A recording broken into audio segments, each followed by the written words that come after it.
गायत्री मंत्र से शुरू करते हैं। गुरु सत्ता के आशीर्वाद के साथ बाबूजी को प्रणाम। ओम भूर्भुवः स्वः तत्सवितुर्वरेण्यं भर्गो देवस्य धीमहि धियो यो न प्रचोदयात्। सभी साधकों को प्रणाम। मेरा नाम भारती है और मैं यहाँ यूएसए से बोल रही हूँ, क्योंकि हमारे यहाँ शाम को 7:30 बज गए हैं। आपके सुबह में 5 बजे है, तो which is the best time in for the योग साधना। हमारे यहाँ शाम है, तो हम आज आसन के बारे में थोड़ा डिटेल में पढ़ लेंगे और फिर मैं थोड़ा डेमोन्स्ट्रेशन भी कर दूंगी। तो अगर जो साधक अपने पास योगा मैट है साथ में करना चाहते हैं जब डेमोन्स्ट्रेशन हो रहा है, तो मुझे अच्छा लगेगा। सभी अपने अपने प्रयत्न से कीजिए साथ में। तो पहले हम थोड़ा थियोरी को जान लेते हैं योगासन के बारे में, क्योंकि ये बहुत जरूरी है कि हम जो क्रिया कर रहे हैं उसके बारे में थोड़ा हमको ज्ञान हो, तो वो ज्यादा इफेक्टिव होता है। तो हम सभी साधक है पंचकोश साइंस के, और हम यात्री है आत्मदर्शन के। तो हम सब लोग साथ साथ में चलते हैं। पंचकोश में 5 कोश है, जो अन्नमय सबसे पहला कोश है, बाद में प्राणमय, मनोमय, विज्ञानमय और लास्ट में आनंदमय कोश आता है। तो अन्नमय कोश में 4 क्रिया है। टोटल 5 कोश में टोटल 19 क्रियाएं हैं। जो पहले ये अन्नमय कोश की 4 क्रिया है। जो अन्नमय कोश को सधने के लिए हम ये 4 क्रिया का प्रयोग करते हैं, प्रैक्टिकल करते हैं। तो ये 4 क्रिया में है योगासन पहला, साथ में है उपवास, तपश्चर्या और तत्व शुद्धि। तो आज हम पहला जो उसका पाठ है योगासन के बारे में थोड़ा जानकारी करेंगे। तो योगासन से क्या हमें लाभ मिलता है? तो योगासन है जो ऑल 4 ऑफ दम, क्योंकि योगासन, उपवास, तपश्चर्या और तत्व शुद्धि चारों को मिलाकर हमें दीर्घायु मिलता है। हम लोग निरोगी रहते हैं और फिर चिर यौवन भी पाते हैं। तो ये हुआ अन्नमय कोश के लाभ। और जो योगासन के लाभ है वो ये है कि योगासन हमारे मर्म बिंदु को इफेक्ट करता है। ये मर्म बिंदु जो है हमारे शरीर में बहुत सी जगह पे है। 33 मर्म बिंदुज आर इन अवर रीढ़ की हड्डी में है, जो इसमें इतनी दिव्य शक्तियां भरी पड़ी हुई है कि बहुत जरूरी है कि हम ये मर्म बिंदु की सफाई करें, उसको शुद्ध करें, क्योंकि अगर मर्म बिंदु में थोड़ी भी खराबी आ गई तो हमें डिजीज होता है। और शरीर का निरोगी रहना बहुत ही जरूरी है, क्योंकि अगर शरीर स्वस्थ रहेगा तभी हम आगे की साधना में सक्षम होंगे। इसलिए शरीर का स्वस्थ होना बहुत बहुत जरूरी है। जैसे कि हम बहुत ऊंची इमारत प्लान करते हैं, तो उसका जो बेस है, उसका बेस सॉलिड होना बहुत जरूरी है, अदरवाइज इमारत गिर सकती है। वैसे ही ये हमारी पंचकोश की जो यात्रा है, इसके सोपान चढ़ने के लिए ये जो हमारा अन्नमय कोश का बेस है वो बहुत सॉलिड होना जरूरी है। तो ये मर्म बिंदु जिसमें बहुत सी डिवाइन शक्तियां छिपी हुई है, उसमें हमारे 7 चक्र भी है। क्योंकि ये सब रीढ़ की हड्डी में है, तो चक्र को जगाने के लिए, कुंडलिनी को शिवा तक पहुंचाने के लिए भी हमें ये रीढ़ की हड्डी को और मर्म बिंदु की सफाई बहुत जरूरी है। तो ये हमारी यात्रा है। जो आसन है वो not only it effects the physical body, मगर हमारे माइंड को भी इफेक्ट करती है और हमारे स्पिरिट को भी इफेक्ट करती है। तो ये हमारी जर्नी है स्थूल से सूक्ष्म की। जो अन्न है वो अन्न क्या है? अन्न पृथ्वी का रस है, पृथ्वी में से बना है और वही अन्न से हमारा ये फिजिकल शरीर बनता है और फिर मृत्यु के बाद फिर पृथ्वी में धरती में समा जाता है। तो ये जो फिजिकल जो अन्न है उसके भी 3 कोश है, स्थूल, सूक्ष्म और कारण। तो स्थूल है जो हम अन्न का टेस्ट करते हैं, फिर आता है सूक्ष्म जो उसका गुण धर्म होता है, वो फूड का गरम ठंडा तीखा वो जो भी, और तीसरा जो कारण है वो है उसके संस्कार। कभी किसी ने जो हमारे मन में होता है जब हम खाना पकाते हैं और जो हमारे मन में दुआएं होती है तो वो दुआएं खाने वाले तक पहुंच जाती है। तो इसीलिए सात्विक फूड खाने का बहुत इम्पोर्टेंट है, क्योंकि ये उत्पत्तिकाएं हमें हमारे सूक्ष्म शरीर को यानी कि छाया शरीर को बंधे हुए रखती है। तो वो उपवास में हम बाद में डिटेल में दूसरे क्लास में पढ़ेंगे, मगर आज हम मर्म बिंदु जो हमारे शरीर में है उसको आसन कैसे इफेक्ट करता है वो थोड़ा समझेंगे। क्योंकि जो एक्सरसाइज हम करते हैं तो एक्सरसाइज से हमारा पहुंच ओनली मस्कुलर और बोन्स की तरफ होती है, वो मर्म बिंदु में नहीं जाती। तो इसीलिए इम्पोर्टेंट है कि हम योगासन ध्यान से करें। तो ध्यान से मतलब क्या है? तो हमारा ध्यान हमेशा इनवर्ड्स होना चाहिए जब हम आसन करते हैं, नहीं तो फिर आसन और एक्सरसाइज में थोड़ा फर्क रहना चाहिए। इसलिए आसन हमेशा इनवर्ड्स होता है। तो ये योगासन हमेशा हमें सुबह में ज्यादा अच्छा रहता है और उसको करने का टाइम कोई भी हो, अगर किसी को सुबह में टाइम ना मिल सके तो शाम को भी कर सकते हैं, मगर सुबह में इट्स बेस्ट, क्योंकि हमारी जो 3 बैग्स है जो कि आंते और हमारा स्टमक और हमारा मूत्राशय, ये तीनों का खाली होना बहुत जरूरी है, तभी हम वो मर्म बिंदु के बेस तक पहुंच सकते हैं। तो इसीलिए सुबह सुबह में जब हमारी ये तीनों बैग खाली होती है तो इट्स इजियर। अगर शाम को करना है तो हमें बहुत लाइट लंच करना चाहिए और बीच में 5 घंटे का समय छोड़ देना चाहिए, तो आसन ज्यादा इफेक्टिव होता है। तो जब हम योग साधना करते हैं तो हम ये भी सोच लेना चाहिए कि हमारा इंटेंशन क्या है। जब कभी ऐसा होता है कि हमें आज समय नहीं है, only 15 minutes because it's working days, तो हम ऐसा करते हैं आज डायनामिक कर लेते हैं। तो डायनामिक का मतलब क्या है? और there is 2 kinds of asanas, static meaning स्थिर and dynamic meaning dynamic. It goes on your physical body, it does affect mind and a little bit, but mostly physical. तो कभी फिजिकल भी कर लेना चाहिए, कोई दिक्कत नहीं है।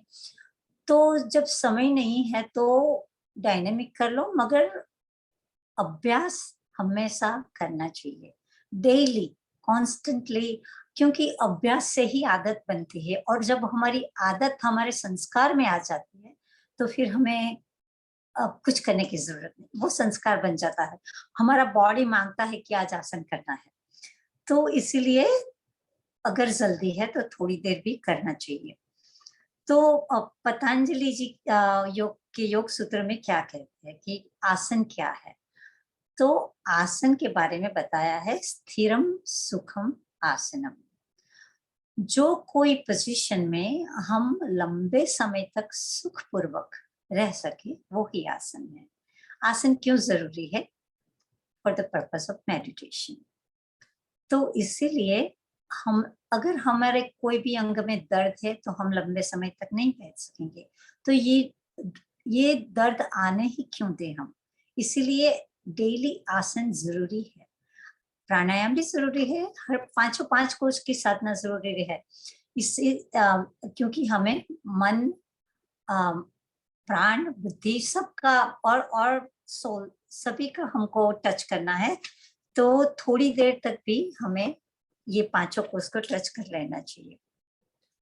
दूसरी बात आसन में क्या है, प्रयत्न शैथिल्य अनंत समाप्ति व्याप्त। तो हम जब आसन में जाते हैं फिर तो वो चलित होता है, जब आसन के फाइनल पोज में आते हैं तो वो हम होल्ड करते हैं, तो वहां हम स्थिर रहते हैं, तो ये स्थिर आसन कहलाता है। तो 15 सेकंड से ज्यादा हम अगर आसन होल्ड कर सकते हैं तो वो स्थिर आसन हो जाता है। और स्थिर आसन में हमें ध्यान रखना है कि हमारा अटेंशन इनवर्ड्स हो, जो मसल्स हमें अवेयरनेस करना है उसको अवेयर करें, जो चक्र पे हमें मेडिटेशन करना है वो चक्र पे मेडिटेशन करें। तो ये स्थिर जब होते हैं तो हम अनंत में खो जाना चाहिए, ये हमारा पर्पस आसन का होना चाहिए। तो वो हमें मेडिटेशन में ले जाने के लिए बहुत इजी रास्ता दिखाता है। तो योगासन की व्याख्या WHO भी करते हैं, उसको बोलते हैं फिजियो साइकोलॉजिकल चेंज, जो हम हमारे शरीर के अंगों को ऐसे सांचे में डालते हैं जिससे हमें not only physical but also psychological changes हमारी बॉडी में, माइंड में, स्पिरिट में आते हैं, तो उसको आसन बोलते हैं। तो ये हम सभी साधकों की आध्यात्मिक यात्रा की तैयारी के लिए बहुत इम्पोर्टेंट है। तो कभी हम आसन करें तो यहाँ वेस्टर्न वर्ल्ड में तो सब लोग म्यूजिक लगा के, सॉन्ग लगा के करते हैं, तो ये जरूरी नहीं है, क्योंकि अगर हमारा ध्यान बहिर्मुखी हो गया तो आसन का इफेक्ट ज्यादा नहीं होता। तो इसलिए योगासन में स्थिर रहना, इनवर्ड्स रहना बहुत जरूरी है। तो योगासन में और एक्सरसाइज में भी थोड़ा डिफरेंस है। तो क्या है कि योगासन में हम स्थिर रहते हैं, एक्सरसाइज में और इनवर्ड्स रहते हैं। एक्सरसाइज में हम बाहर की ओर रहते हैं और ज्यादा अटेंशन हमारा सिर्फ फिजिकल बॉडी पे होता है। आसन में हमारा ज्यादा अटेंशन फिजिकल, मेंटल, स्पिरिचुअल तीनों पे होता है। और जब हम आसन करते हैं, आसन करने के बाद हम रिलैक्स महसूस करते हैं, क्योंकि जो हमारा जो मसल स्ट्रेच होता है वो ज्यादा ऑक्सीजन पीता है, तो ज्यादा ऑक्सीजन से हमारा मसल्स और माइंड दोनों रिलैक्स होते हैं। Whereas in physical exercise it's more dynamic, so हमारे कार्डियोवैस्कुलर सिस्टम पे ज्यादा इफेक्ट होता है और हमें थकान लगती है। योगी और खिलाड़ी दोनों अपनी अपनी जगह से बिल्कुल सही है, क्योंकि हमें खिलाड़ी भी रहना है, योगी भी रहना है। एक खिलाड़ी ये वो है जो योगी भी है, तो वो उसके हार जाने में कभी उसको दिक्कत नहीं होगी, मगर जो खिलाड़ी योगी नहीं है वो जब हार जाता है तो अपसेट हो जाता है। ये दोनों में इसलिए खिलाड़ी का भी योगी होना जरूरी है।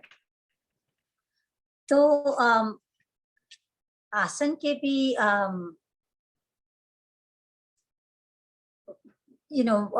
बिगिनर्स, इंटरमीडिएट और एक्सपर्ट ऐसे कैटेगरीज है, मगर हमें उस पर ज्यादा ध्यान नहीं देना चाहिए। What you can do, you should do to your capacity. And जब हम इनवर्ट्स होते हैं, हमारा मन स्थिर होता है, हम देखते हैं कि हम ध्यान कौन से चक्र पे या कौन से मसल पे अटेंशन कर रहे हैं, तो वो ज्यादा इम्पोर्टेंट होता है। तो डू योर बेस्ट, डोंट अगर आप योगा क्लास में भी जाते हैं तो डोंट लुक अराउंड कि कौन क्या कर रहा है। Close your eyes and do what you can do the best and bring your attention always inwards. So there are classification of asanas also according to the body position, कि बैठे बैठे करना है कि स्टैंडिंग में करना है, खड़े रह के करना है, बैठ के करना है, अपसाइड डाउन पोजीशन है, जैसे कि हम विपरीत करने और शीर्षासन करते हैं, तो ये अकॉर्डिंग टू बॉडी पोजीशन। फिर बॉडी के मोड़ पे भी आसन होते हैं, जैसे कि आगे झुकना, पीछे झुकना, साइड में झुकना, शरीर को मरोड़ना, तो ये भी एक दूसरे काइंड के आसन होते हैं। और अगर हमारा पर्पस है कि हम आध्यात्मिक जर्नी पे है, हमारी बॉडी फिट है, हम 2-3 आसन कर लिए, प्रत्यायोग कर लिया, और हम ज़्यादा समय तक या तो बंद पद्मासन में बैठ के, और पद्मासन में, स्वस्तिकासन में, या सिद्धासन में, कोई भी आसन में, वज्रासन, कोई भी आसन में बैठ के हमें मेडिटेशन करना है, तो वो आध्यात्मिक आसन में आ जाता है। और फिर there are some balancing poses also, तो वो माइंड और शरीर दोनों का बैलेंसिंग के लिए अच्छा होता है। So, or then like in Surya Namaskar, we also pay attention towards all the chakras, while doing asanas.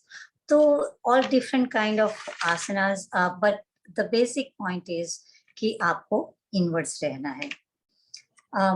So different asanas have different benefits also, physical, mental, क्योंकि वो हमारी नर्वस सिस्टम भी इफेक्ट करता है, हार्मोनल सिस्टम भी effect करता है, तो ये मेंटल बेनिफिट्स भी हो जाते हैं।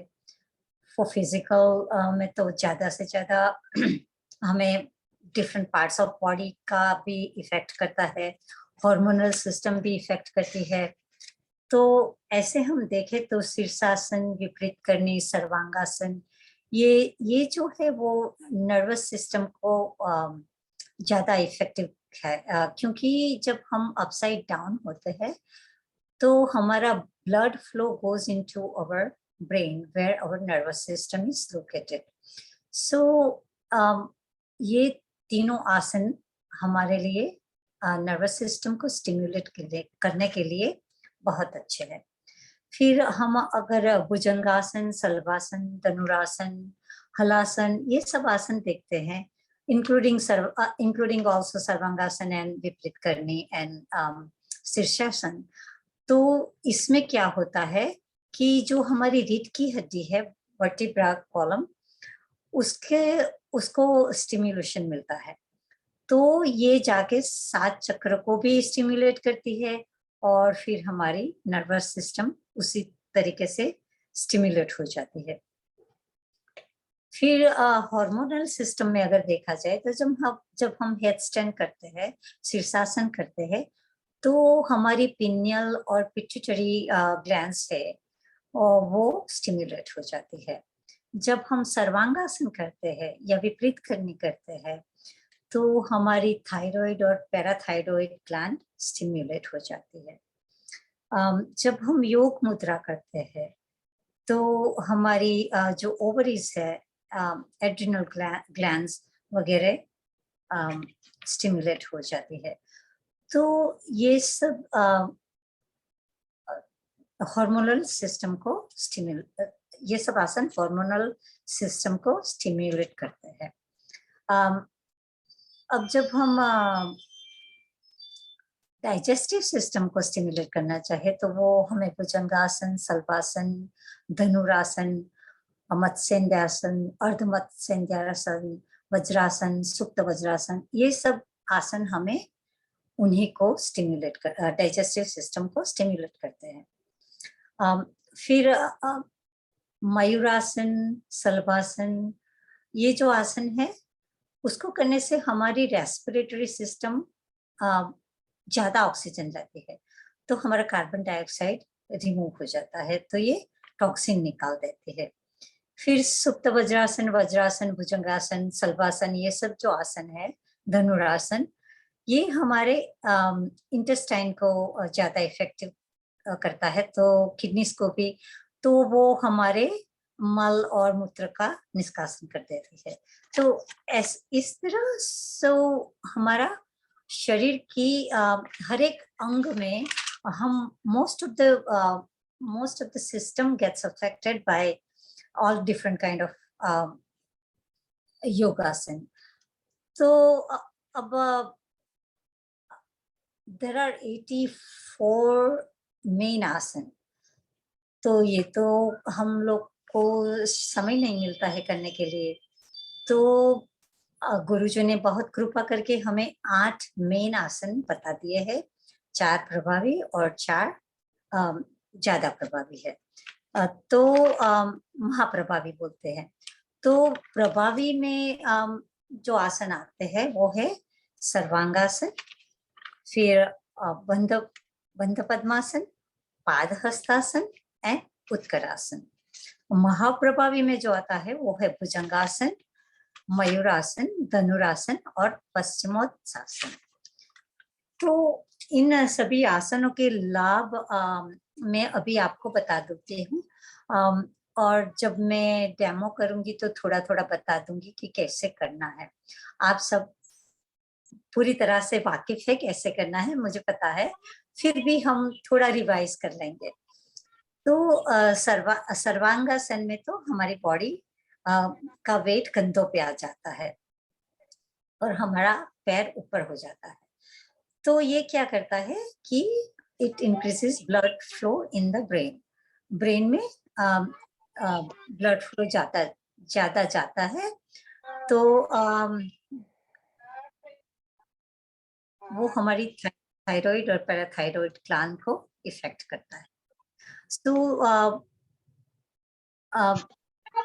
हमारा लेवल भी बढ़ता है, हमें स्ट्रेस भी कम हो जाता है।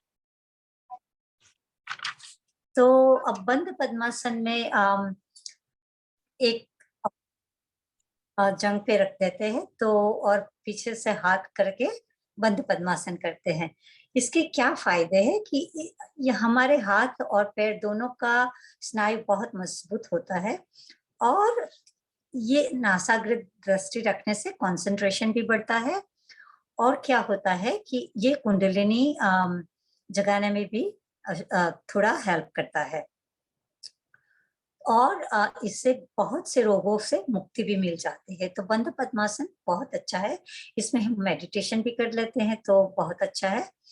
फिर पाद हस्तासन में हम नीचे झुकते हैं, पैर को छूते हैं, तो इससे क्या होता है कि हमारे पेट पे थोड़ा स्ट्रेस आता है।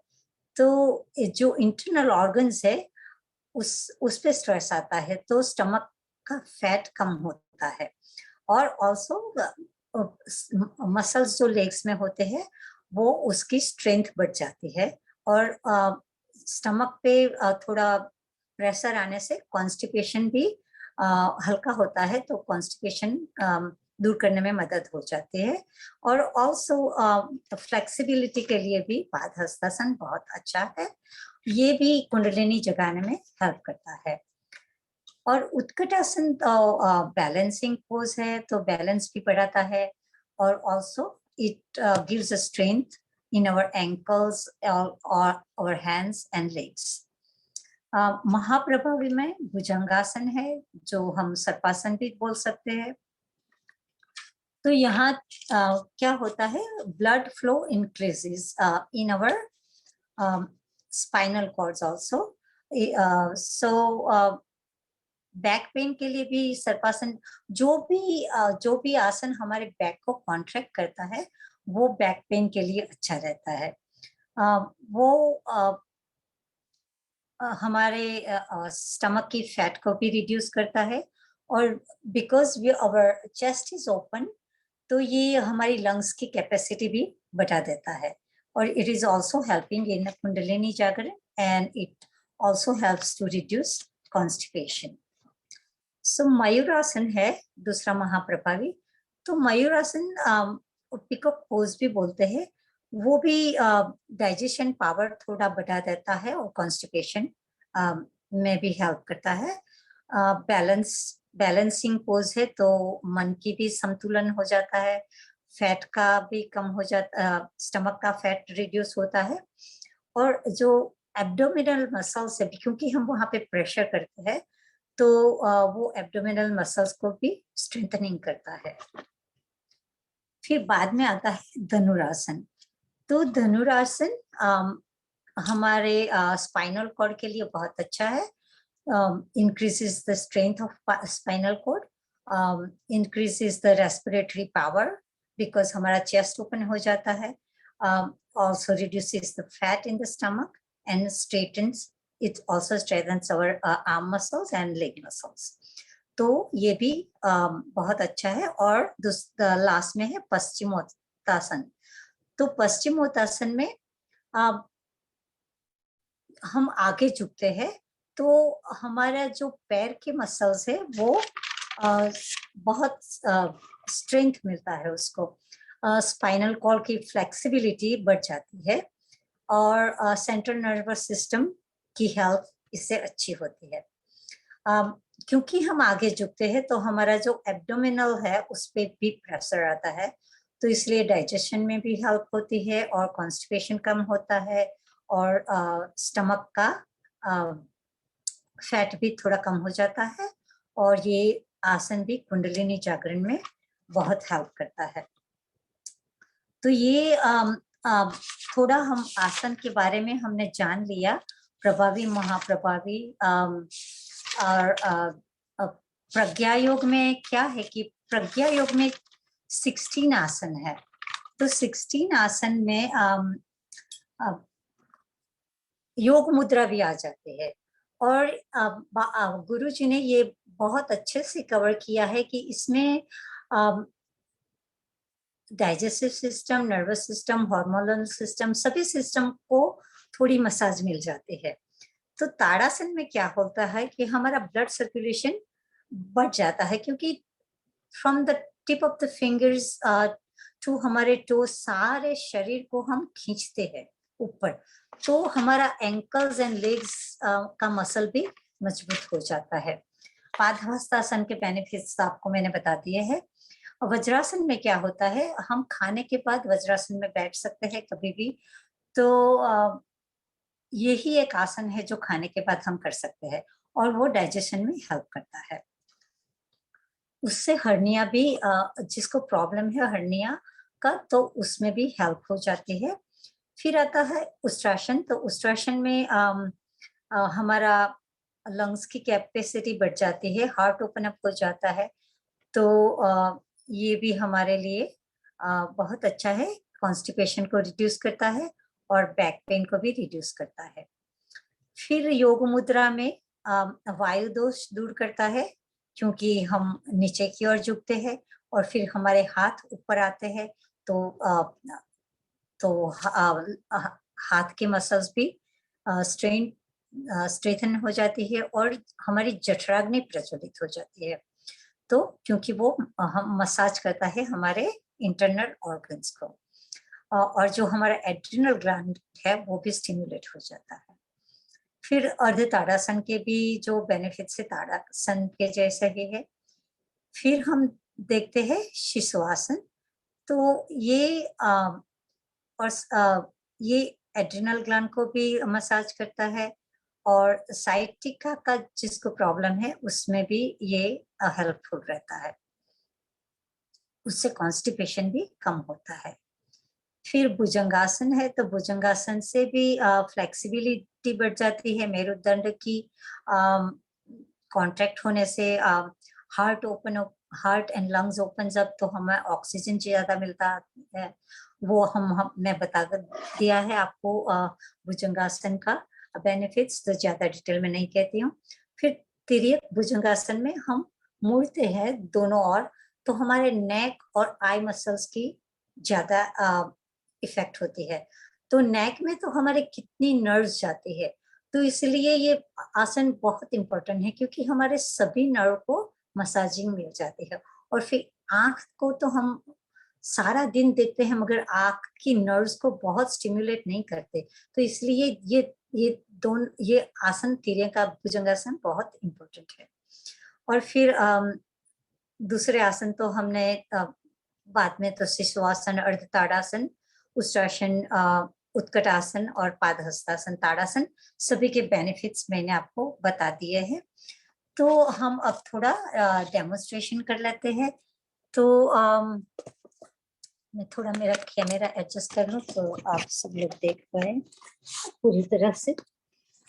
तो हम लोग सुबह में क्या करते हैं, सुबह में हम सूक्ष्म व्यायाम से शुरू करते हैं।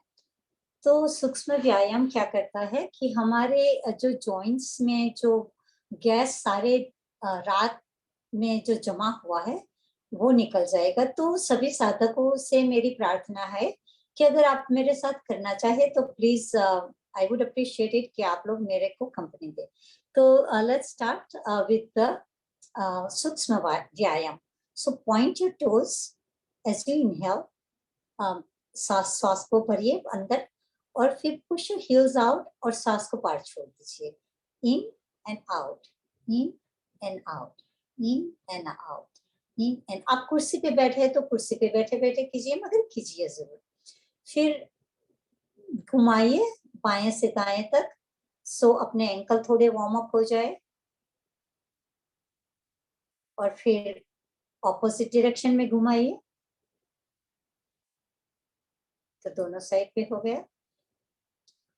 फिर घुटनों को हम क्या करते हैं कि हमारा पांव जो ये थाई पे रख देते हैं, ऑपोजिट थाई पे, और फिर घुटनों को नीचे कीजिए as you inhale and exhale करके चेस्ट पे लगाइए, नीचे ऊपर, इनहेल एक्सहेल। तो हिप और नी दोनों की इसमें एक्सरसाइज हो जाएगी, दोनों जॉइंट्स में से गैस निकलना शुरू हो जाएगा। तो इनहेल एक्सहेल करिए इससे। अब दूसरा side, inhale exhale, inhale exhale. और जब हम ये पकड़ते हैं ना तो इसको भी स्ट्रेच कीजिए, सो हमारा दूसरा हाथ भी कुछ काम कर सके। इनहेल एक्सहेल, श्वास को अंदर भरिए बाहर छोड़िए, अंदर भरिए बाहर छोड़िए। ऐसे सांस के साथ जब हम करते हैं ना डायनामिक आसन या सूक्ष्म व्यायाम कोई भी, तो उसका बहुत ज्यादा असर होता है। क्योंकि क्या होता है, अब ये कीजिए, inhale back exhale in front, inhale back exhale in front.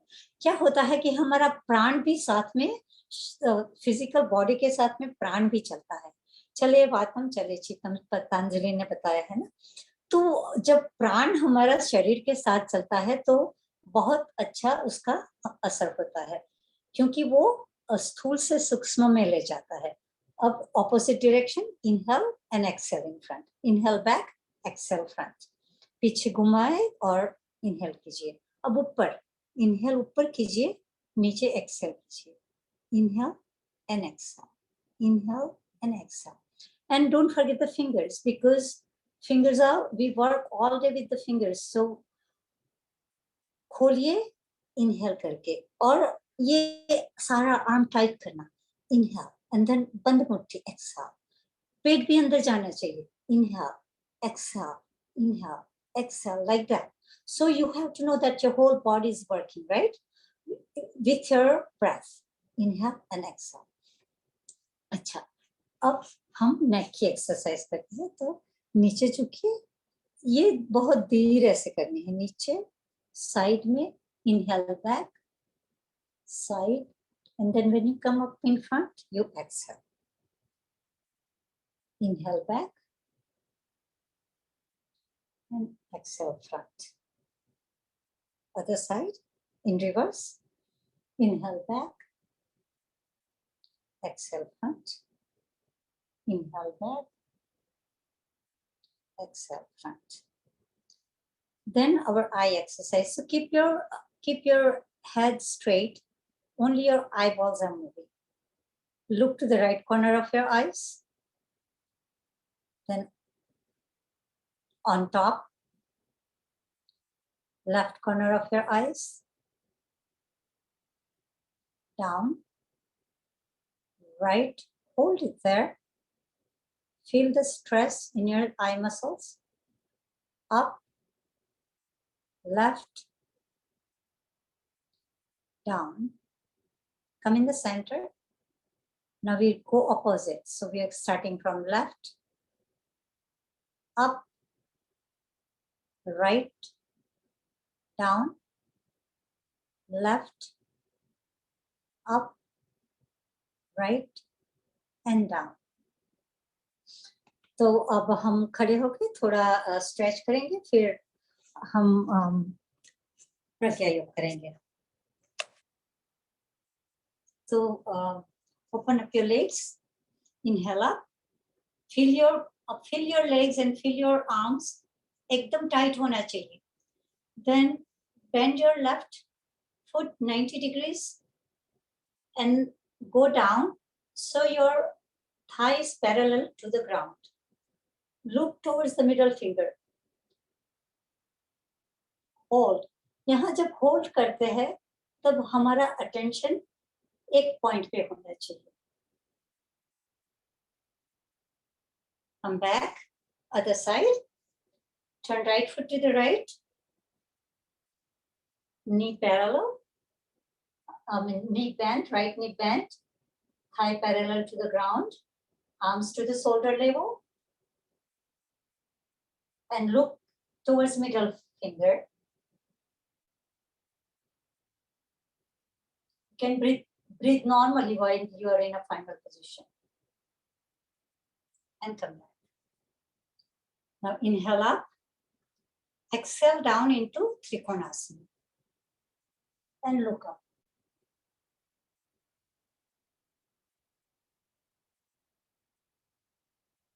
Inhale up. Exhale on the other side.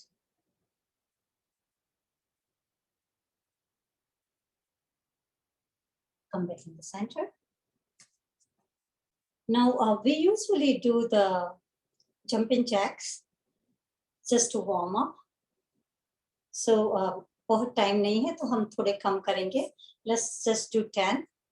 1, 2, 3, 4, 5, 6, 7, 8, 9, 10. हम जो आसन आ जाते हैं हमारे प्रज्ञा योग में वो थोड़ा पहले कर लेते हैं. तो पहला है पादहस्तासन आता है. तो इसमें क्या करना है?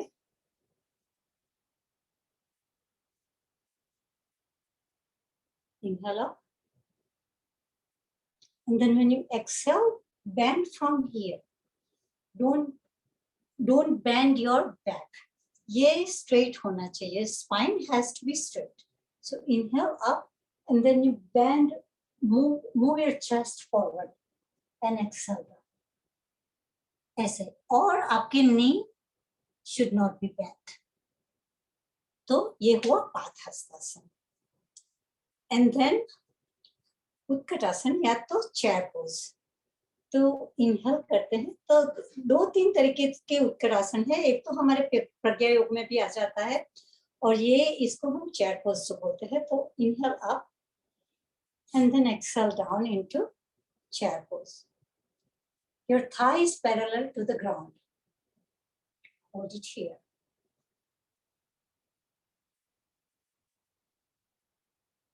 And then inhale up and exhale down. तो हम अब प्रज्ञा योग कर लेते हैं.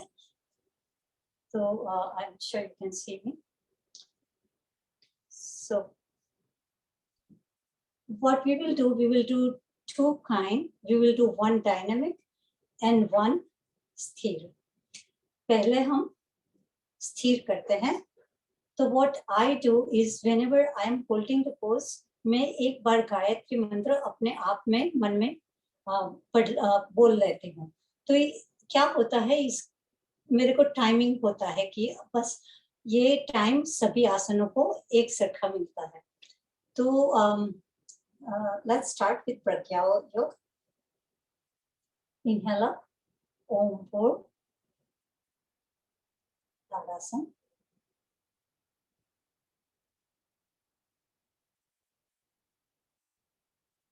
Exhale down. Padhastasana.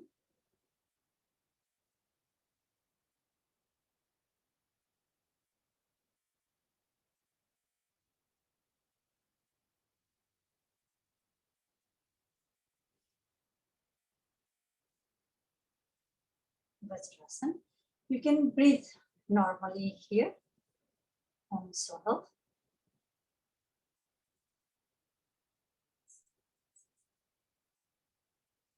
But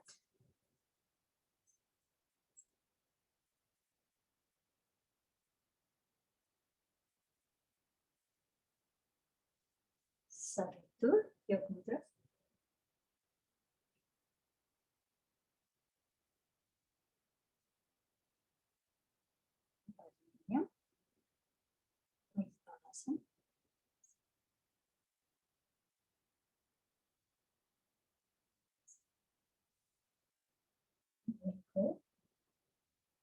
Situation.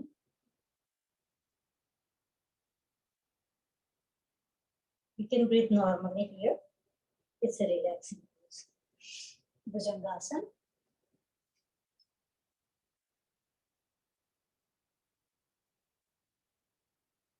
Devasya.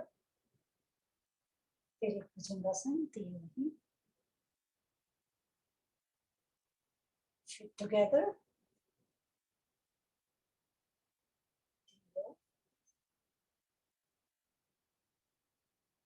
Look over your right shoulder to your left knee.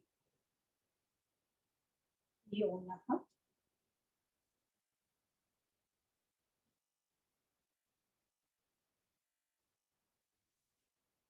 Prachodaya.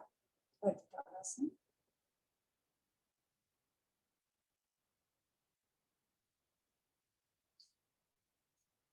Balancing pose. Utkatasana.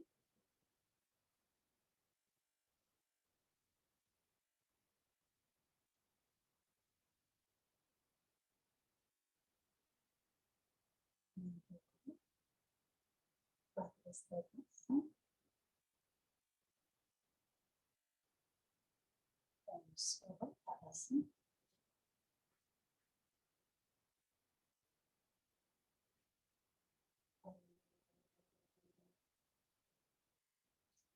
So this was holding the pose for more than 3 seconds is my goal for here.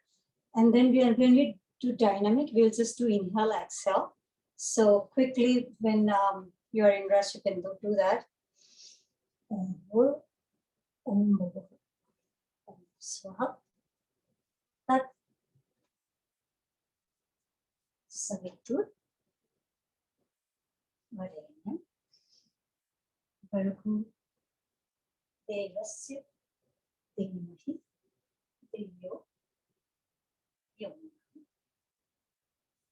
Prachodaya.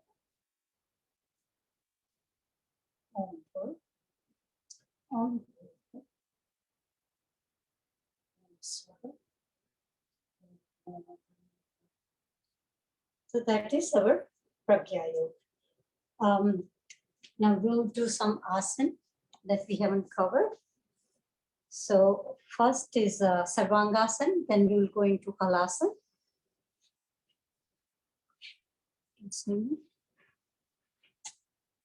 Sarvangasana to Halasana and Dhanurasana, Bhujangasana, etc. So we'll go into Sarvangasana right now. So bring your feet up and touch your toes. This is just warming up. You don't have to do it. You can just straight go into Sarvangasana.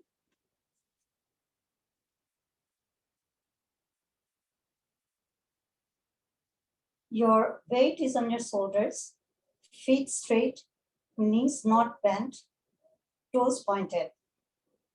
You can breathe here normally, unde saslo, or apna attention from belly button to your Vishuddhi as you breathe in and breathe out.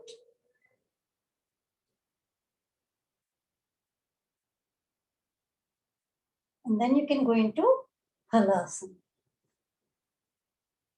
Let me see. I will move here so that you can see.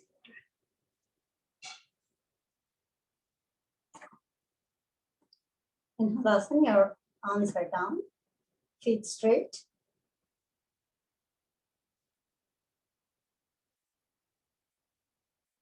This is your final pose. You can stay here as long as you want.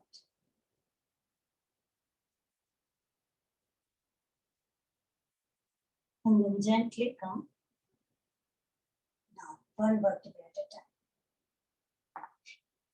And to balance this pose, we are going to do Matsyasana.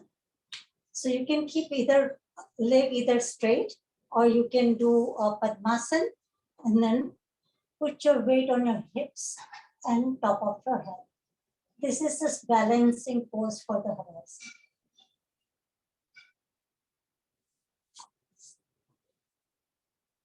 The balancing pose is Setu Bandha Asana.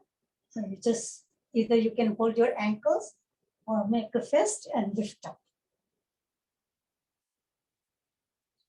Or do Chakrasana.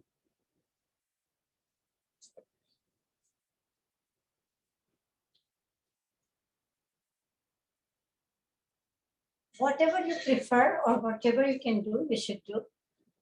And then just hug yourself into Pavanmuktasana. And then you're going to Navakasana. So while you are on your back, main two asanas are Halasana and Sarvangasana. Then when you are on your chest, you're going to do Bhujangasana and Dhanurasana.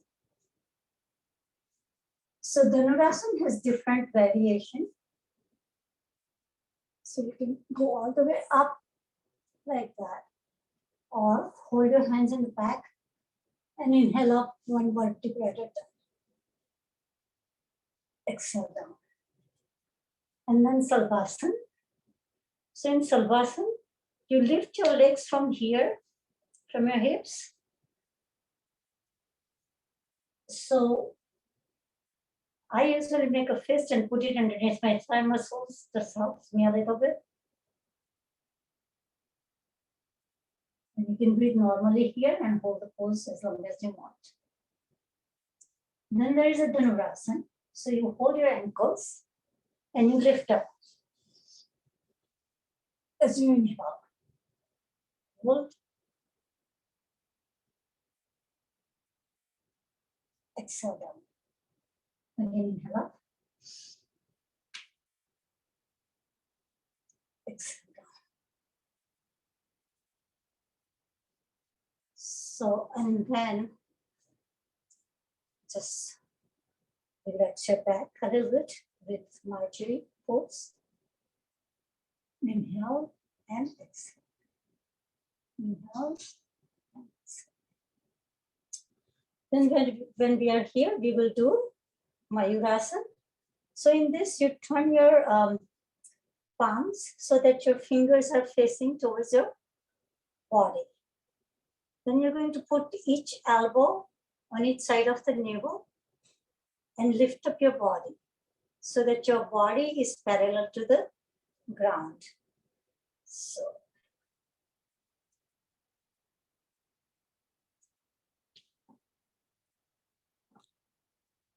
and then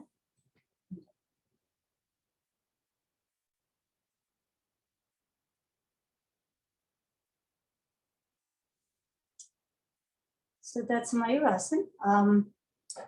And now we are left with Paschimottanasana. So Paschimottanasana, there is a variation you can do, Ardha Paschimottanasana and Paschimottanasana. So here we will do Ardha Paschimottanasana first. So you bend one leg, my right leg is bent, left out. I'm holding the left toes with my left hand, and then I'm going to exhale down. And here also we have to make sure that our spinal cord is straight. We are not bending like this, we are bending like this, moving the chest forward. As we inhale, breathe in, and then जब हम सांस बाहर निकालते हैं तब हम आगे झुकते हैं. So let's do it together.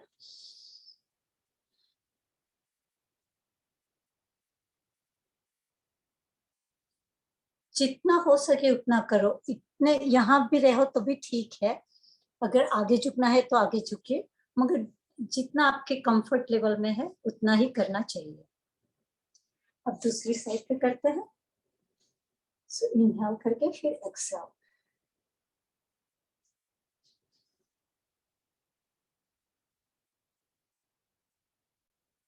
Inhale back. फिर दोनों पांव को साथ में करते हैं। इसमें back again straight. The spinal cord has to remain straight. Inhale and then exhale.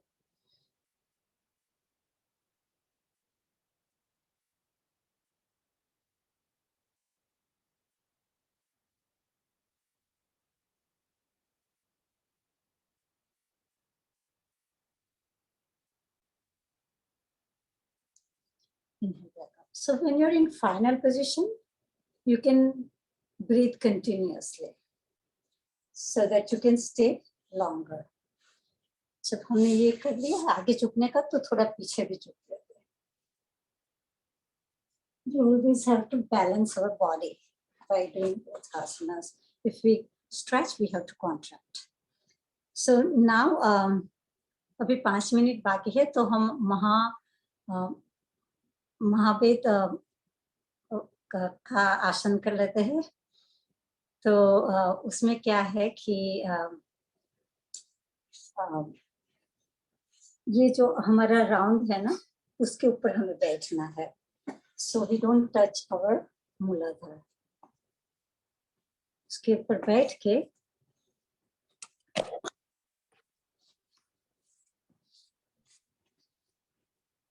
आगे झुकना है. तो hold your toes and then we are going to pump 3 times. Hold the breath out. Mahabudra Mahabudra, sorry, I couldn't come up with the name. So hold the breath out, contract all the muscles, and then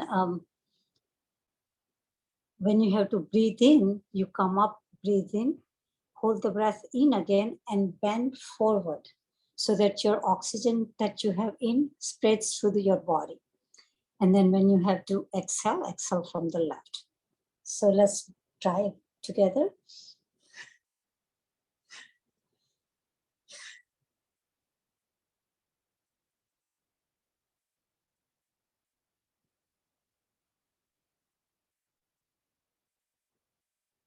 Inhale.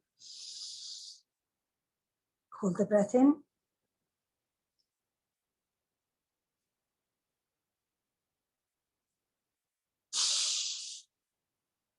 Exhale from left. Other side.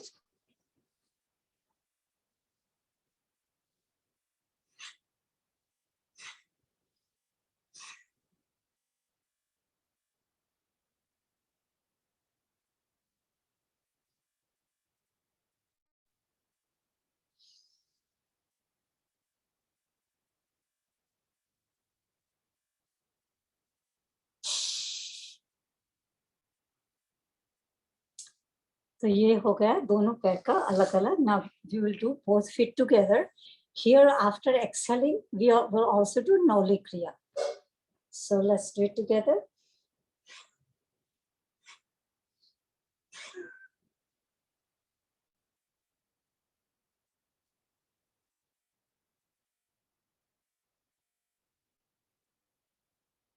Inhale.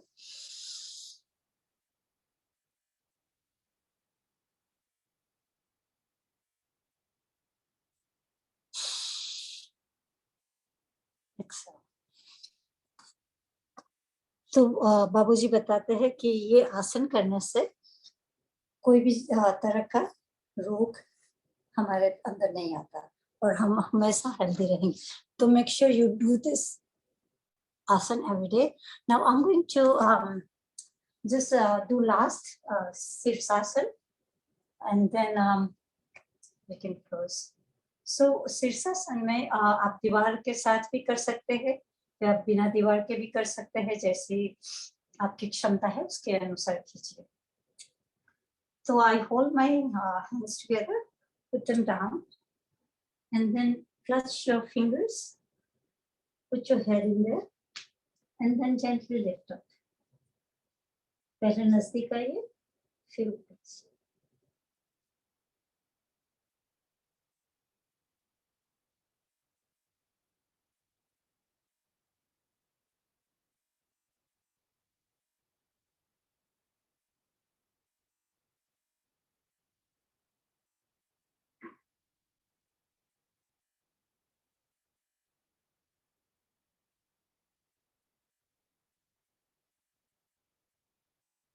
किन करता हूँ।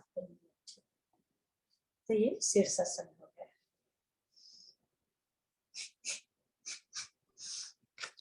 तो जी भैया, pranam everybody, hope you all enjoyed the lesson.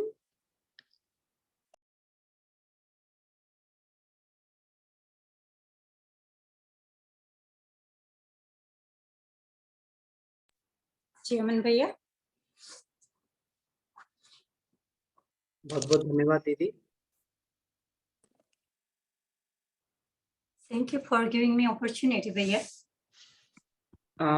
दीदी आपको बहुत बहुत धन्यवाद। इससे हम सभी लोगों को बहुत प्रेरणा मिलती है।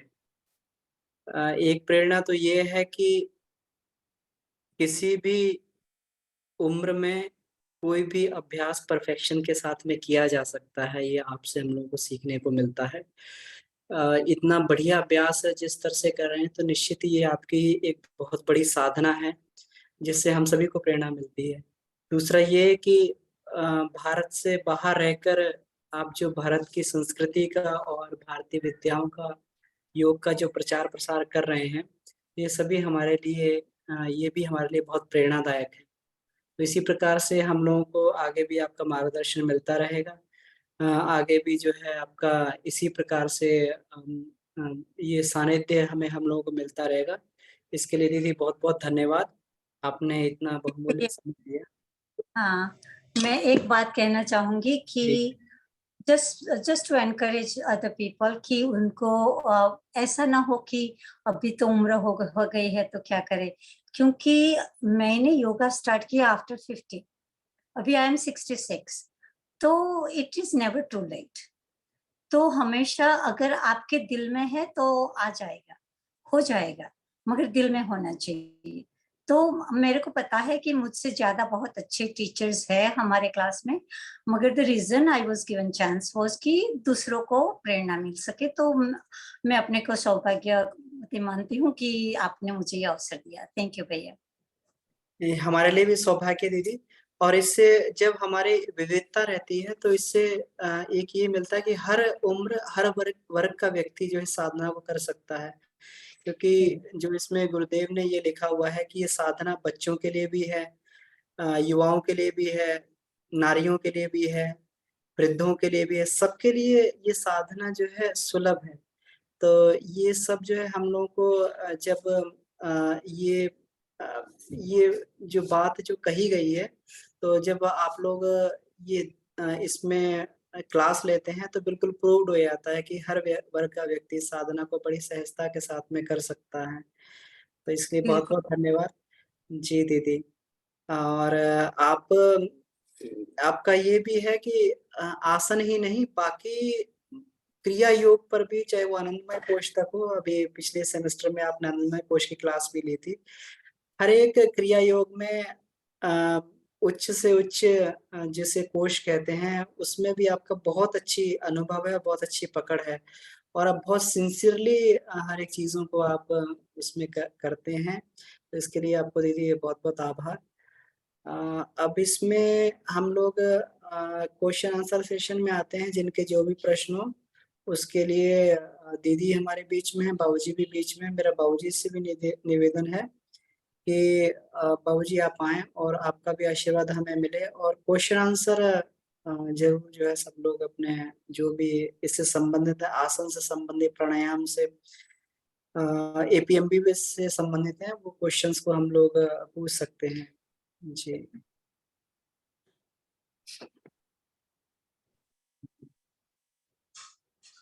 प्रणाम जी, अमन जी प्रणाम, भारती जी प्रणाम, और वेरी एनर्जेटिक योगा, थैंक्स।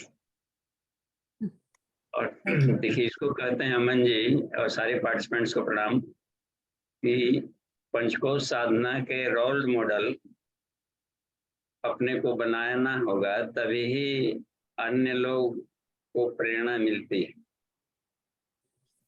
जीना है उसको, पंचकोश को सिर्फ मनन चिंतन, इसको जीना पड़ता है अपने भीतर में। तो भारती दी का बहुत अच्छी पकड़ है और पांचों कोषों को बैलेंस लेकर चलते हैं। इसलिए घर, परिवार, संतुलित रखते हुए, बिजनेस मैनेजमेंट को देखते हुए, सोशल एक्टिविटीज में भी भाग लेना, प्लस शांत स्वभाव से इनका गृहस्थ जीवन इतना बढ़िया चलता है। तो धन्यवाद दी पुनः। और प्रश्नोत्तरी में हम लोग आते हैं, हम लोग तीनों हैं। तो देखिए अमन जी, कोई प्रश्न है क्या? जी बाबूजी, 2 प्रश्न चैट में हैं। एक वीरेंद्र प्रसाद जी का प्रश्न है कि बाबूजी प्रणाम, मनोकायिक तितिक्षा को स्पष्ट करें। मनोकायिक तितिक्षा शब्द है। हाँ जी, हाँ जी, तितिक्षा को हाँ। स्पष्ट करें। अब इसको हम लोग इस तरीके से लें कि योगा का उद्देश्य ही है यह, जिसको बोलते हैं आत्मानुशासन। इसी को आत्मानुशासन कहा जाता है आचार्य जी। और आत्मानुशासन यानी psycho physical discipline is called yoga, ऐसे कहें तो। मनोकायिक है, मन के द्वारा अपने शरीर पर पूरा नियंत्रण रहे। और मन के द्वारा शरीर पर नियंत्रण का मतलब है कि कर्मेंद्रियां हमारी जो बाहर दिखती है, ज्ञानेंद्रियां भीतर में जो कुछ है, क्या सोच रही है, वो तो बाद में पता चलेगा कि यह व्यक्ति बोलते समय क्या सोच रहा है, करते समय। लेकिन पहले जो मध्यमा वाणी है वो कर्मेंद्रियों के द्वारा ही होता है। ये लघु प्राण और महाप्राण, ज्ञानेंद्रियों को हम यदि महाप्राण बोल रहे हैं तो इसको लघु प्राण करना होता है। और ये प्राण के द्वारा, अब इसमें देखिए हाथों का एक्शन, बोलना, तो वाणी में वाक शक्ति गई कि नहीं और उसके कल्याण के लिए गया कि नहीं, तो ये कहा जाएगा कि ये मनोकायिक है तितिक्षा। और तितिक्षा का मतलब यहाँ पर ये हो गया कि अपने अभ्यास में पहले नहीं था। अब तकिया कलाम जैसे कुछ बातें संस्कार में रहती है तो निकल जाती है, तो उसको निकलने के पहले भीतर रुकना, रुको। अब इस तरीके से बन रहा है कि क्या हमें सोचना है, क्या करना है, कितने दूरगामी बोलना है, तो एक भीतर की प्रोसेस चल रही है तितिक्षा जैसा। तो अपने अभ्यास में अनगढ़ आदतें थी, उसको सुगढ़ बनाने की जो प्रक्रिया चल रही है, उसके लिए जो काम किया जा रहा है तितिक्षा कहलाएगा इधर। अच्छा, और इसका जो बेतरतीब इंद्रियां हमारी थी, तो कर्मेंद्रियों में मुख्य रूप से वाणी है, ये हुआ जो कि शब्द से सारा संसार ही चल रहा है, पूरे शब्द से। और वैखरी का प्रभाव फिजिकली बहुत अधिक पड़ता है, सबसे अधिक। तो ऊ हो गया, हाथ हुआ, पैर हुआ, ये स्वस्थ भी रहे, प्लस पैर अपने भूमिका में रहे, गमनशील रहे, चरे वेति उर्वोर मौजोस्त, बाहुर में बलम मस्त, निंचास मृदगण का। तो ये रहता है कि नहीं, हाथों से शिल्पकार हो, संगीत बजाने वाला हो, बांसुरी बजाने वाला, सारे सब हाथ के खेल है। कारीगर हुआ, शिल्पीकार हुआ, पेंटर हुआ, देख रहे कितनी कमाल की बात। तो हमें कितना सदा हुआ है कि नहीं, ओल्ड एज में हाथ कांप रहा है, इसका मतलब है कि ये मनोकायिक नहीं है हो पाया। तो उसमें ये बात मानी रहती है कि इसको समग्र को लेकर चलने की प्रणाली है इसमें। और भी जाकर देखिए पैरों में उपस्थ है, कितना कमाल की चीज है। गुद्दा रेक्टम डाइजेस्टिव सिस्टम ठीक रखना, और उपस्थ यानी जननेंद्रियां सबसे घातक है, वाणी के साथ में जो थी स्वादेंद्रियां। तो ये मनोकायिक डिसिप्लिन ही योगा बनेगा। और तितिक्षा इसलिए कहलाता है कि आदत में नहीं था पहले, और आदत में ले आने के क्रम में उसको साथ स्ट्रगल करना पड़ता है। धूप, कष्ट, शीत, अभी सब का आदत न्यूनतम में निर्वाह करना तितिक्षा कहलाने लगेगा। तो योग ये बताता है कि हम सेल्फ इंडिपेंडेंट बने। तो सेल्फ इंडिपेंडेंट बनने के लिए बैसाखियां एक एक हटाते जाना, तो न्यूनतम पर निर्माण, अधिकतम लोक सेवा की बात आने लगती है। खान पान में कुछ बात थी, तो तितिक्षा को देहात में तितिखा भी कहा जाता है, संयोगी छपोखा। कोई व्यक्ति मर गया तो देखे 9 दिन 10 कर्म तक खान पान में कितना संयम, कहीं कहीं पर तो मिर्च मसाला ऐसा बल्दी, बिल्कुल नवरात्रि जैसा सत्र शुरू कर दिया जाता है घर में। क्योंकि अपने आप को मनोकायिक डिसिप्लिन बहुत जरूरी है। शरीर छोड़ने के बाद के अशरीरी योनियों में जब जाएंगे हम लोग, तो उसके लिए ये सब रुकावट डालते हैं, इसलिए इनको हटाना बहुत जरूरी होता है। तो ठीक है, धन्यवाद। आगे देखते हैं प्रश्नों को। जी बाबूजी, इसमें राजकुमार जी का प्रश्न है कि बाबूजी प्रणाम, गले और कान के लिए कौन से आसन हैं?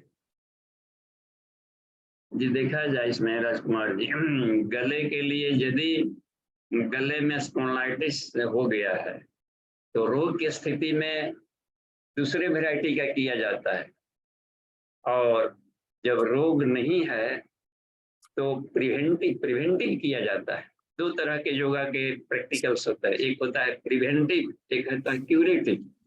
बीमारी की स्थिति में कैसे करें और स्वस्थ हैं तो कैसे करें। तो स्वस्थ जब है बिल्कुल कि आगे भी रोग ना हो, अभी रोग नहीं है तो हो सकता है कि कल परसों हो जाए, तो लाइफ टाइम हमको हेल्दी रखना है तो डेली रूटीन में योगा को रखना पड़ेगा। डेली रूटीन में इतना कम समय में भी पैकेज बना लेना चाहिए। 15 मिनट का, हमने तो 5 मिनट वाला भी योगा सिखाया है। 5 मिनट ही है योगा, टाइम नहीं है तो 5 मिनट वाला किया, निकल पड़े ड्यूटी। 5 मिनट में 24 घंटे के लिए बैटरी चार्ज किया जा सकता है। इतना कमाल का एक पैकेज हमने बना कर दिया है इसका। और यदि है तो 15 मिनट, किसी दिन अधिक टाइम है, छुट्टी है जिस दिन, उस दिन कर लीजिए आधा घंटा आराम से, आधा घंटा मेडिटेशन कर लें, चेयरफुल रहेंगे दिन भर। तो ये कुछ में होता है। अच्छा, तब गर्दन बिल्कुल हेल्दी है तो गर्दन में होता है बाएं दाएं रोटेट करना, ये सब गर्दन, यानी 7th वर्टिब्रा है 7, उसमें कचड़े न रहें, टॉक्सिन फंसा हुआ। उद्देश्य रहता है आसनों का कि उसमें टॉक्सिन न रहे। कचड़ा आ जाएगा तो यहीं से करंट जाएगा, हाथों में भी, वाणी में जाएगा, ब्रेन में जाएगा, सुपर कॉन्शसनेस को भी यहाँ पर विशुद्धि चक्र है समझिए। और यदि नहीं किया जाएगा तो फिर थायराइड प्रॉब्लम शुरू होने लगेगा। पूरा एनर्जी लेवल को, मेटाबॉलिक कैटाबॉलिक सिस्टम सब थायराइड कंट्रोल करता है। प्लस हड्डियों में जो है या कैल्सिफिकेशन हो जाएगा, अधिक योगदंड होगा तो, नहीं तो फिर हड्डियां कमजोर हो जाएगी, नर्वस सिस्टम कमजोर हो जाएगा। ये इतना कमाल का होता है गर्दन वाला एरिया। ये पूरे जालंधर बंद है, जाल है यहाँ पर नाड़ियों का, यहाँ से पूरे होल बॉडी को कमांड करता है। 16 पॉइंट पर एक साथ बल्ब जलता है, ये है। या जालंधर बंद, महाबंद लगाएंगे, ये होगा। ये कैसे, ये ठुडी सटे और नहीं ठुडी सट रहा है तो केवल इसको भीतर कर लें, कॉन्ट्रैक्ट को कर लें। जैसे इसमें ठुडी नहीं सटा था लेकिन भीतर आ गया, अब सटने की स्थिति में भी कर सकते हैं।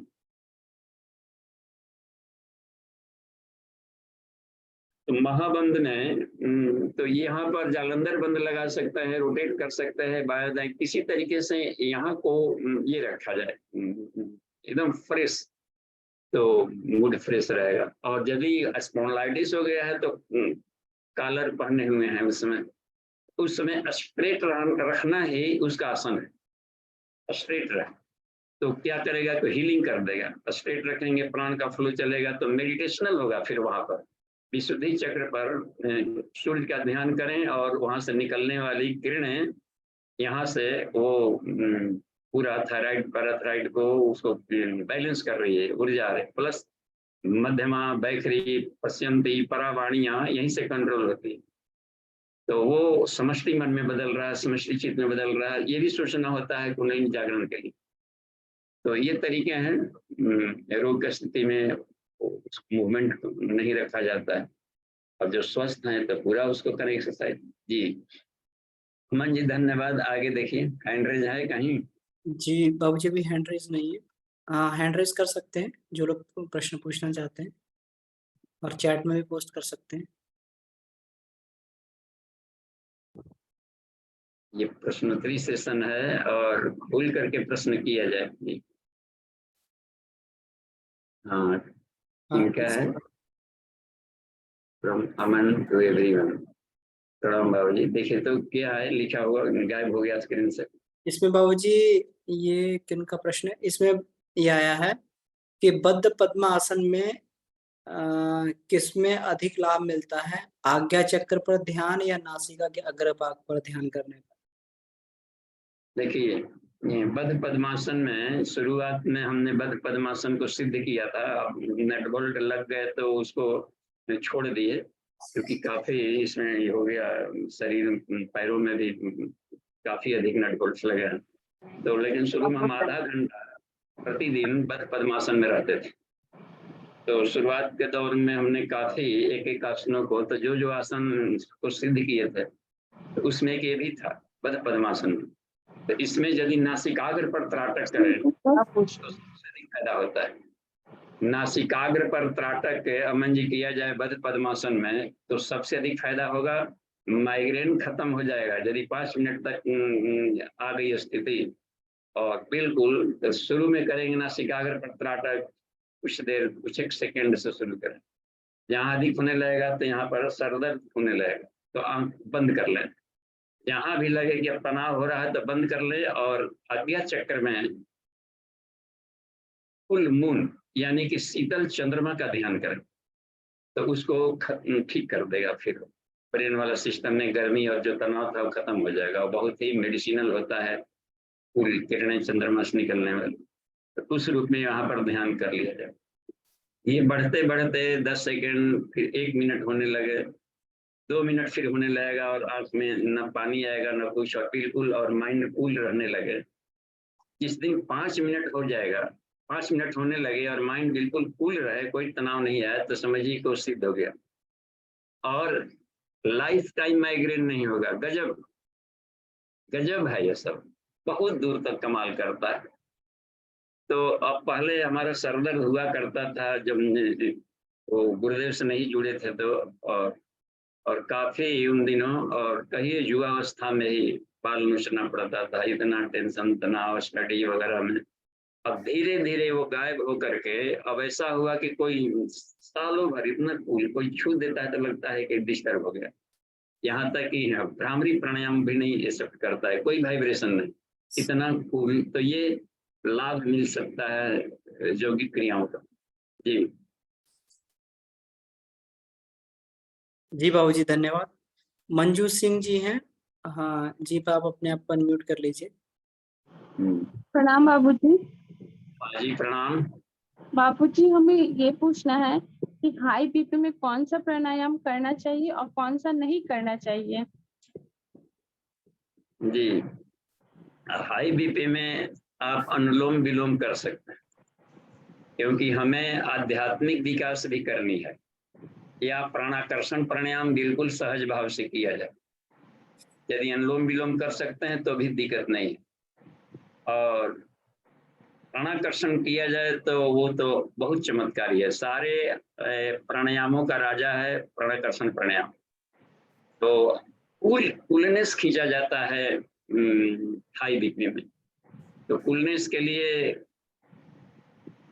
ये भी प्रयोग हो सकता है कि चंद्र भेदन किया जाए। जब नाड़ी शोधन करते हैं हम लोग तो लेफ्ट करते हैं, तो या फिर left to right left to right left to right left to right करेंगे तो ये थैलमस वाला पार्ट में क्लीनिंग होता है। उसी के चलते हाई बीपी होना शुरू करता है। यानी वहां पर कुछ कचरा है और वो थोड़ा सा भी ब्रेन को कोई डिस्टर्ब कर दे तो लगता है कि वो आवेश में आ जाएंगे। तो आवेशग्रस्तता धीरे धीरे बढ़ा देता है हाई बीपी को। और वो क्या करता है, जैसे ही आवेश में होगा व्यक्ति तो आकाश से एसिड खींचेगा। क्रोध क्या करता है, क्रोध एसिड खींचता है। ऐसा नहीं कि हम एसिडिक भोजन करेंगे तभी एसिड होगा। क्रोधी आदमी का भीतर में तेजाब भर जाता है और उसके सिस्टम को जलाना शुरू कर देगा।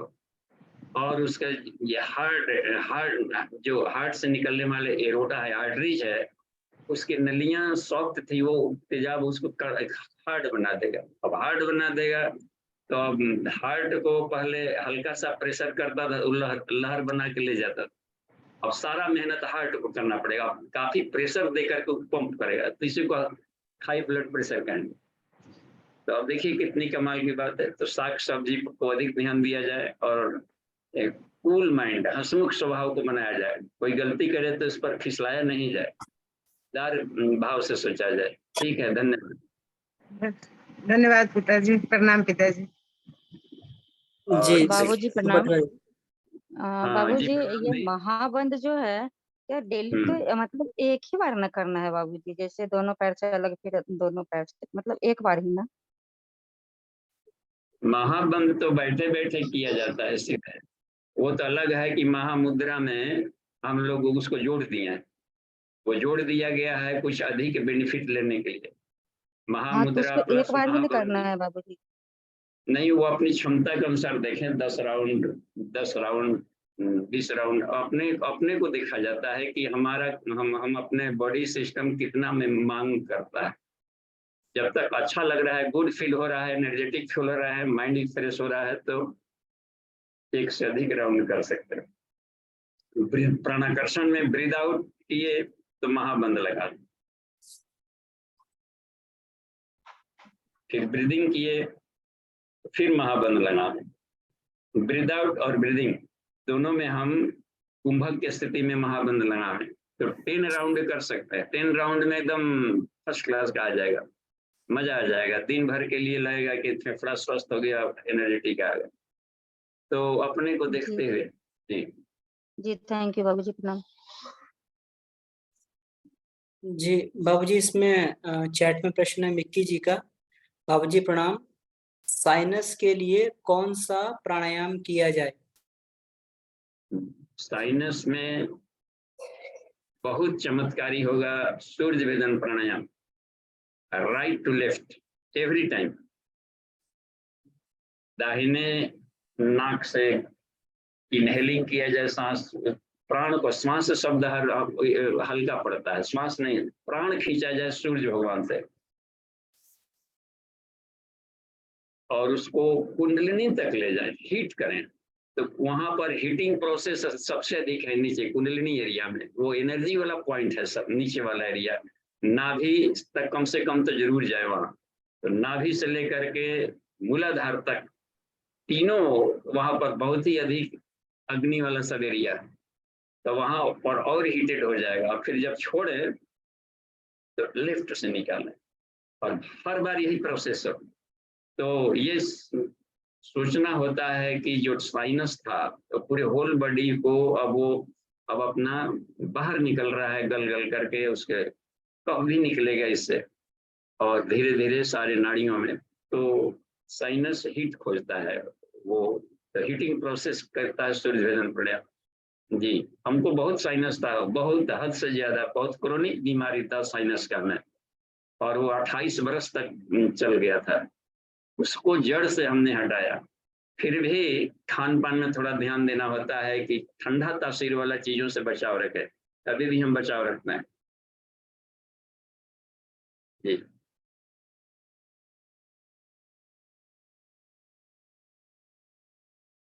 जी बाबूजी, और कि नहीं कोई प्रश्न हो तो इसमें पूछ सकते हैं या फिर हैंड रेज कर सकते हैं।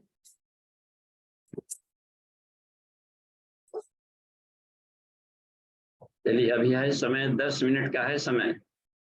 बाबूजी, इसमें जैसे हम लोग ये आसन प्राणायाम के अभ्यास करते हैं तो धीरे धीरे करके इसका समय कम होने लगता है। तो जैसे हम लोग पहले 40-45 मिनट से शुरू किए तो अब 10-15 मिनट में हो जाता है। तो क्या 10-15 मिनट करने से भी उतना ही लाभ मिलता है जितना 40-45 मिनट से मिलता था? हाँ, शुरुआत में कोई मकान बना लिए हैं तो शुरू में सफाई करने में टाइम लगता है। जहां तहां उसमें पेंटिंग चुआ रहता है, जमीन पर सीमेंट कचड़े सबको साफ करने में लगता है कि आदमी थक गया। और जब बिल्कुल मकान की सफाई हो गई तो हर दिन केवल हल्का सा ब्लोअर चला लिया, वैक्यूम क्लीनर चला लिया, हल्का सा फूल झाड़ू से भी काम चल जाता है। ऐसे ही शरीर का भी सिस्टम है। शुरुआत में अधिक टाइम लेता है, कचड़ों की सफाई करनी होती है, और जब क्लीन हो गया रहता है तो थोड़ा सा 5 मिनट काफी है। जी जी जी, क्योंकि फिर समय जो है उधर ऊपर के उसमें लगाने के लिए उधर भी समय चाहिए, हाँ, तो यहाँ बचा के और थोड़ा इसका सा। बचा हुआ समय ऊपर के कोर्स में लगाना चाहिए। ये नहीं कि चलिए समय बच गया, 5 मिनट करके निकल गए। टाइम बचा है 1 घंटा 2 घंटा, टाइम में से 1 घंटा हमको देना है प्रैक्टिकल में और 1 घंटा स्टडी में देना है। ये रेगुलर प्रतिदिन 2 घंटा जो निकाल सकते हो वो बहुत तेजी से आगे बढ़ेगा। और 2 घंटा का समय भगवान जी ने दे दिया है हमें, ब्रह्म मुहूर्त जिसे कहा जाता है, सूर्योदय से 2 घंटा पहले से सूर्योदय तक, वो ईश्वर का मुहूर्त ही है। वो अपने शरीर और आत्मा के विकास के लिए ध्यान दिया जाता है, आध्यात्मिक साधना के लिए। आध्यात्मिक में शरीर मन आत्मा तीनों आता है, तो उसको हमें ग्रोथ करना है। नहीं तो सोए बिता दिए, फिर कहे बहाना कि दिन भर ये काम था वो काम था, तो ईश्वर कहेंगे कि हमारे समय में क्या कर रहा था, ब्रह्म मुहूर्त में क्या कर रहा था, तो हमारा भी खा गया, तू अपना भी खा गया। तो इसलिए बात बन जाएगी। और यदि नहीं जग पाए ब्रह्म मुहूर्त में तो प्रातः काल कर ले, सूर्योदय से 2 घंटा तक। अच्छा है, ड्यूटी जानी है तो थोड़ा पहले जगना ही पड़ेगा। जी जी बाबूजी धन्यवाद। जी राजकुमार यादव जी का हैंड रेज है। जी भाई साहब। हैंडल है तो खोलिए। जी प्रणाम बाबूजी। जी प्रणाम, शुरू। बाबूजी ये आपने बताया कि साइनस के लिए सूर्य भेदन करना चाहिए प्राणायाम, तो सुबह में क्या होता है कि दाहिना नाक अक्सर बंद रहता है, तो उसको हम कैसे करेंगे? बंद रहता है सुबह में तो स्लोली, जैसे मान ली कि बंद है तो नाड़ी शोधन पहले कर लिया जाए। जो चालू है उसे लेफ्ट टू लेफ्ट, जब मान ली कि दाहिना बंद है तो left left left to left, तो ये भी घाटा नहीं करेगा। सिर्फ लेफ्ट टू राइट नहीं करना है साइनस वाले का। तो लेफ्ट टू लेफ्ट हो तो भी तो ये क्लीन होगा धीरे धीरे, और इसके बाद में ये बनेगा। या यदि वाइब्रेट करना चाहते हो, ये वाइब्रेट करके जल्दी झड़ जाएगा। तो वाइब्रेशन को भी यहाँ हम कभी सिखा देंगे, सत्र में आप आएंगे तब ये से। तो कैसे वाइब्रेट करके 2-1 सेकंड में नाक को क्लीन कर लिया जाता है, और सुषुम्ना को तो चलाना ना 2-4-5 सेकंड की चीज है। तो ये इसमें ये आ जाएगी बात। तो या फिर स्लोली ले, या बाएं करवट सो जाएंगे तो दाहिना वाला अपने आप ही चालू हो जाएगा। ये भी एक सरल तरीका है, जाम है तो ये चालू हो जाता है। तो थोड़ा सा बाएं करवट हो जाए, बाएं करवट लेट जाने से आपको दाहिना चलने लगेगा, तब फिर ये शुरू करना। जी, वो तो साइनस लिक्विड फॉर्म में रहता है, इधर से इधर ढलक करके गया तो ये जाम खत्म हो गया, इधर सोए तो इधर वाला ढलक कर इधर चला गया। वो बराबर उसमें से म्यूकस निकलते रहता है, ताकि ट्यूबुलर बॉडी में कोई उसमें जाम ये ना होने दें, कोई डस्ट पार्टिकल और आ गया है तब। जी, तो जी फिल्टर है ना, जहाँ फिल्ट्रेशन है तो फिल्टर जाम ना हो, और फिल्टर जाम हो जाता है साइनस से तो वहाँ दिक्कत आने लगती है। जी जयशंकर मिश्रा जी का हैंड रेज है। बाबूजी प्रणाम। हाँ जी प्रणाम, अच्छा लगा जी, कहा जाए। बाबूजी जो आज्ञा चक्र की साधना है, जो ब्रह्मनाद जो हम लोग करते हैं ओम का, उसको तो उसमें बाबूजी और भी कुछ ऐड किया जा सकता है? हाँ, जैसे अपना दिमाग तेज और शांत हो, cool mind and correct decision लेने की क्षमता बढ़ जाए, क्विक एंड करेक्ट डिसीजन लेने की क्षमता बढ़ जाए हो, तो थॉट प्रोसेसन बढ़ रहा हो, और मन का बिखराव भाग दौड़ कम होकर के नियंत्रित हो गया। नियंत्रित मन से अपने टारगेट पर फिर लगाने की कला आ गई कि हम चाहते हैं कि उधर मन को लगाएं। तो इसके लिए इन सब चीजों पर ध्यान दिया जाए तो अच्छा है। और ओम उच्चारण करना। एक चीज और बहुत हो रही है, जब ध्यान में बैठते हैं तो मतलब आंसू बराबर निकलने लगते हैं काफी समय तक। वो मैं समझ नहीं पाता हूँ। जैसे गुरुजी का ध्यान, आपका ध्यान आता है तो हमेशा कभी कभी तो 15-15 मिनट लगातार आंसू बहते रहते हैं बाबू। तो ये क्या है बाबू जी? देखिए, आंसू तब आएंगे जब इमोशनली हम जुड़ेंगे उसके साथ में। तो इमोशन को हमें प्रज्ञा के साथ है उसको शक्ति में बदलनी है, कि वैसा बनने में ध्यान देंगे तो वो भावोद्रेक अधिक तन्मयता हो जाएगी उनके साथ में।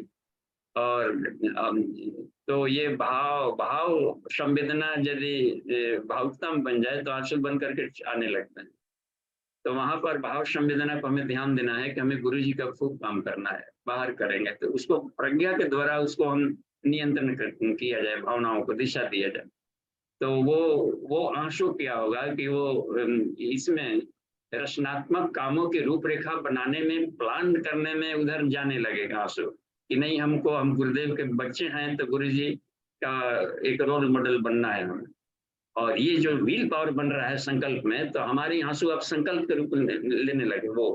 तो ट्रांसम्यूटेशन एक प्रक्रिया करनी पड़ती है ब्रेन, तो धीरे धीरे हो जाएगा और हमारी भावनाएं हैं वो शक्ति में बदल जाएगी, आत्मशक्ति में बदल जाएगी।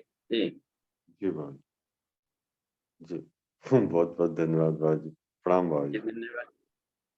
और देखिए हैंड रेज है, फटाफट देखिए, 2 मिनट है। अमन जी। हाँ बाबू जी, हरिशंकर जी हैं, हरिओम जी। हाँ बाबू जी प्रणाम। हाँ जी प्रणाम, शुरू। हाँ बाबू जी, जो है जैसे ओम का नाद करते हैं तो इसको मुंह को खोल कर किया, मुंह से आवाज निकले कि मुंह बंद करके जैसे नाक में गुनगुना कर किया जाए। और दूसरी बात, और एक तो जो मूल बंद लगते हैं ऊपर वाला, फिर उसके बाद बीच में जल्दी टूट जाता है बंद, इसके लिए क्या किया जाए? और सांस बाहर छोड़ते हुए की जाए कि अंदर, क्योंकि सांस बाहर करके करने में थोड़ा दिक्कत आती है जी बाबू जी। हाँ, तो मूल बंद बढ़िया काम करेगा अंतः कुंभक में जी। प्राण को भीतर भर लिया जाए। अब उस समय बॉल में प्राण भर गया है भीतर, अब उस समय आप करेंगे तो अधिक है वो एक्टिव होगा, अधिक काम करेगा और अधिक उसका लाभ मिलता है। तो अंतः कुंभक में मूल बंद अधिक इफेक्टिव होता है। और जब लग रहा है कि अब ढीला होने लगा तो नो प्रॉब्लम, इतनी क्षमता भी है, उसको आप रिलैक्स हो जाएं, ब्रीद आउट कर लें, फिर खींच लें, फिर लगा लें मूल बंद, क्या दिक्कत जी बाबू जी। हाँ, और ओम बोलते समय मुंह खुला है तो शुरुआत में खोल लें, फिर बंद करके गुंजन पर अधिक ध्यान दें कि कितना दूर इको उसका गया जी बाबू जी। होगा। और वो गुंजन नीचे से नाभि से ऊपर उठते हुए क्रम में हो तो लगेगा कि हम धीरे धीरे हमारी चेतना रिफाइंड स्टेट में जाते जाते शून्य में विलीन हो रही है, आनंद में, शांति में, फिर भी हमें ओम ध्वनि सुनाई पड़ रहा है बिना बोले। जी बाबू जी, तो उसमें ध्यान किसका किया जाए ओम के समय? ओम के समय ध्यान गुरु जी का, माता जी का, या स्वयं ऐसे ही उसे ध्यान किसका? आपकी मर्जी। अच्छा अच्छा। प्रकाश का भी कर सकते हैं, आनंद शांति का कर सकते हैं, या सारे संसार का कर सकते हैं, लेकिन जो भी करे उसमें शांति और आनंद की परिकल्पना रखें। जी जी बाबू जी, हरि प्रसाद जी का प्रश्न है। अमित जी का समय भी खत्म हो रहा है, इसलिए सीधे अमित जी बात करें। हाँ एक मिनट। हाँ देखिए आपकी आवाज स्पीकर देख लिया जाए। प्रणाम बाबू। हाँ जी प्रणाम, अमित जी शुरू।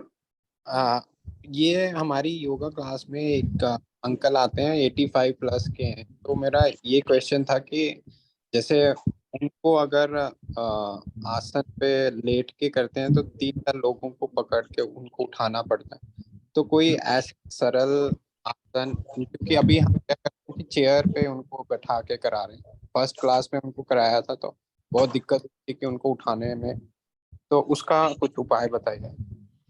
हाँ, तो उनको ये देखा जाए अमित जी कि वो उनके लिए सरल पोस्चर क्या है, किस पोस्चर में वो इजी फील करते हैं। लेट कर, तो लेट कर भी एक आसन हो गया, शवासन, तो उसको भी हम आसन माने। और सबसे बढ़िया आसन होता है शवासन जी। बैटरी चार्ज होगा, तो उसमें रिलैक्स रहते हुए प्राणायाम के माध्यम से आसन करें वो, कि वो हमने डिवाइन एनर्जी जा रही उस पार्ट में जिस पार्ट में प्रॉब्लम है, अफेक्टेड पार्ट में, और उसको गला रहा है, गल रहा है। अब जब ब्रीद आउट करें तो काले धुएं की तरह वो हाथ प्रॉब्लम बाहर गया, तो जितना ही प्रगाढ़ता आएगी वो शरीर के रोग भी भागेंगे, और रोग भागेंगे तो फिर फ्लेक्सिबिलिटी आएगी, और वो वॉकिंग सिस्टम का लाभ लें। या उसी समय लेटे लेटे ही जो कर सकते हो अंगों का संचालन या खिचड़ी मुद्रा, तो उनको सूक्ष्म शरीरों के व्यायाम पर अधिक ध्यान दें, क्योंकि ओल्ड एज के हैं, वो दौड़ने वाली प्रक्रिया तो करेंगे नहीं, तो उनको यह है कि रोग भाग जाए और वो थोड़ा सा ज्ञान के क्षेत्र में और आगे भाग जाए। तो कॉस्मिक बॉडी से काम अधिक करेंगे वो। जी बाबूजी, हाँ जी, धन्यवाद। धन्यवाद। हाँ, सिंगापुर से भी बातचीत आपकी होगी। बहुत धन्यवाद। शांति पाठ कर लीजिए अमन जी। आगे बाबूजी क्लास 1 को मिनट में एक प्रश्न और बोल देते हैं। हाँ, कहिए। बाबूजी हर्निया में कौन सा आसन ठीक रहेगा? हरि प्रसाद जी का प्रश्न। किसमें? हर्निया में। हाँ, हर्निया में सर्वांगासन शीर्षासन फायदा करता है सबसे अधिक, इसलिए पैर ऊपर रहे। जी ठीक है बाबूजी, धन्यवाद। सर्वांग है ही सभी अंगों का आसन, तो उसमें 2-3 मिनट सर्वांगासन करें या शीर्षासन कर सकते हो तो बिल्कुल वो अपन स्थान पर आ जाता है। केवल प्रेशर नीचे देने वाले आसनों से हमें बचना चाहिए। जी धन्यवाद बाबूजी। धन्यवाद। तो जी, प्रणाम। शांति पाठ करते हैं। जी प्रणाम बाबूजी, धन्यवाद। शांति पाठ। ओम